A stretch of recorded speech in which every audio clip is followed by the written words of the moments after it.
Jeff, good to see you, man. Always a pleasure. We got a great topic today. There's a lot of uncertainty in the world, and sometimes that breeds chaos and anxiety in our working environments. And I know each of us are kind of grappling with, some ambiguity and some fog in current situations. Would love to talk about, like, as a leader, how do you keep that steady hand on the wheel? How do you instill calm when there is chaos? Yeah, it's a great question. I think there's a couple different lenses through which people can think about this.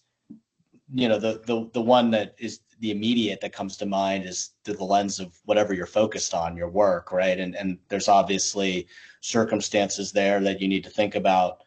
But I would first encourage people to think about the broader lens, which is your life.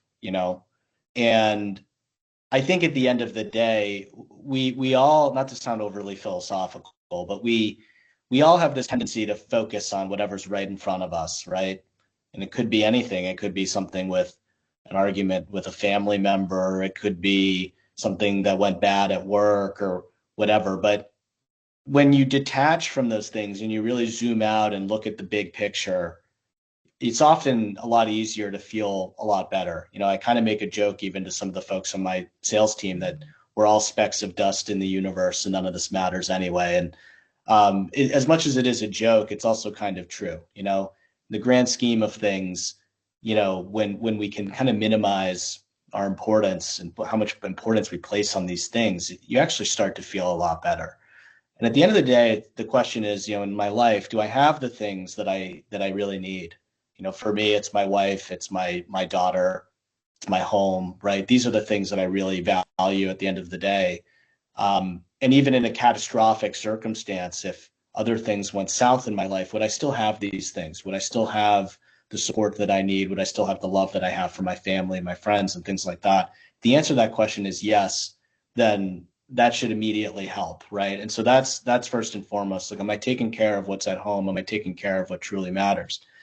In the lens of like what we deal with at work, it's a whole different beast. But for me, what it comes down to, it's still similar in the sense that you need to have certain core tenants or there's certain core pieces that need to be there.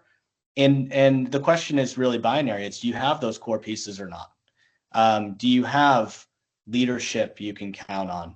Do you have a product that works? That you feel confident selling that product to a customer, right? Do you value your team members, right? Do you think that your team members are putting in effort, that they value, care about you, and so on? If you don't have some of those things, it's really hard to be happy. But there are all sorts of things that can go wrong in an organization. You might lose the big deal. You might have some processes that need to get fixed, or things that go wrong with certain process, and it can be debilitating, right? But those are things that are not, to me, those are not core. As the Buddha said, it's either, if I can fix it, why worry? If I can't fix it, why worry? If you can't fix something, if there's some systemic problem, then maybe you shouldn't be there. Maybe it's not the right place to be. But if it's fixable, then fix it. Why worry? Go fix it, right? And so to me, the way that I keep a steady hand on the wheels, I try to have perspective about what's going well, what's not going well, and the things that are not going well. Are these like systemic problems that are unfixable? Or are they, in most cases, 99% of the time, they're fixable? They're issues that can be dealt with.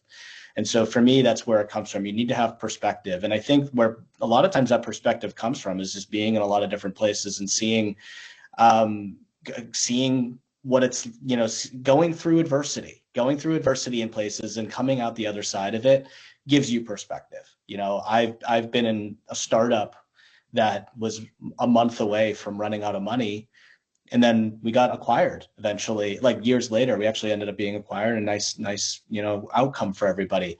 So it can look really bleak in certain moments, but in the end of the day, you have to have that perspective. So that for me is the way that I think about things. Would love to hear your thoughts on it as well. Yeah, man, I love that.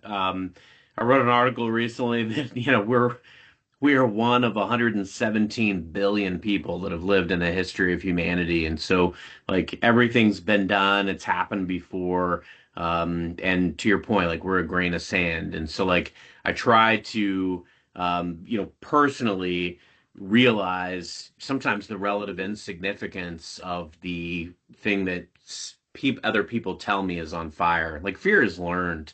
That's why my 5-year-old is absolutely fearless and tries anything and everything. And I'm the one, or my wife's the one that has the trepidation about something, right? Um, and I love too that you said like kind of that zoom out, like I'm a big proponent of like having that balcony view of making sure like there's always a lot of noise and you've got to make sure that you can be centered enough to realize what's really needs my immediate attention. I liken it to Superman hovering above the world and Superman Returns and like it's all these noises of people in need, people needing help, but I'm going to zoom in and swarm to the one thing that I absolutely can save right now that's going to have the biggest impact. On the flip side of that too, as a leader, like I think it's critical that you hear people out. Like you can't be dismissive of people's perceived panic and fear. You definitely want to hear them out, meet them in the moment, be at the pulse of your team, like hear the concerns. But I think Jeff, what you said, man, it's like you and I have this credibility in these situations because we've been through the crucibles. Like I've been doing this for a long, long time. I mean, I've been laid off 3 times in my life. I've been without work. I've had bad management. I've had all kinds of just ambiguous situations, mergers, acquisitions, layoffs, like crazy stuff happening. So it's like these things I've bounced back and I've reinvented myself. So I have, thicker skin. I've got that crocodile skin in some of those situations. But some of my people, they may not have that. And I've got to be understanding and receptive of that and say, look, I get it. You're feeling a certain kind of way. Like, tell me more. I want to be curious about that feeling that they're having, but I also want to let them know, like, hey, there's only so much that we can actually control. And to your earlier statement, like that is really what it's all about. It's that element of what can we control.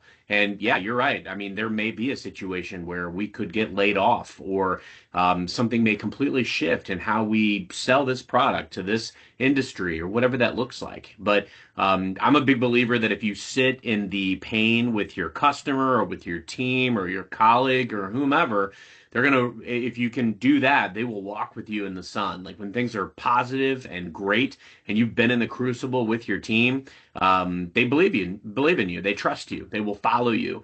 And those types of things are important. The crucibles will forge strong bonds and relationships. Um, I very much adopted a mentality that, nothing's forever. Like I started out in an environment where I thought I'd retire from an organization 20 years ago, and I was wrong. I lost my job. I made a few bounces around, and, every few years I still change roles for whatever reason. Sometimes because the role ceased to exist, sometimes because of happenstance, sometimes because I get tapped on the shoulder to, say, hey, take a look at this job. But I can tell you, like being able to connect the dots backwards, because we can't connect them forward, but we can connect the dots backwards and we can learn from the past that every move that I've made has always been because of relationships and reputation, but strong bonds were forged in the fire. And like if you go through these tough situations with your team as a leader, and you can also be that voice of calm, that voice of reason to say, yeah, you know what? Stuff might go haywire, but let's control the things that we can control. That's why I think there's a lot of merit right now to focusing on personal brand. That's why I think there's a lot of merit to thinking about being able to not only accumulate great experiences, but also being able to articulate that to whoever your next hiring manager might be so you can de-risk their decision to hire you. And I'm cognizant too that not every person that works in my team or my organization in the history of my time as a leader has had things like a spouse and kids and pets and house and cars and things like that that they love. And there have been times where I was completely down and out and had nobody, but it gets better. And that's the key thing. Sometimes all you can do is shrink your bubble to realize, you know what? I'm okay. My wife's okay. My kids are okay. I can put one foot in front of the other. And that's sometimes what we have to do in this crazy time. But as a leader, being mindful that somebody that you're working with or that works for you, maybe dealing with that stuff for the very first time. Sometimes I got to roll the dial back in my memory and realize what I felt like in those moments. And I was down and out. It seemed bleak, but it got better. And so if I can be that voice of calm in the storm for that person, maybe that's my mission. Maybe that's what I'm here for. Love that. There was life before, there will be life after, right? God willing. Yeah, of course. It's a good one as always, Jeff. And I have no doubt that whatever may come, You and I will always be fine. Yeah. We Agreed. got each other. Worst have case each scenario, other. we got each other. 100%. Appreciate that. See you next time.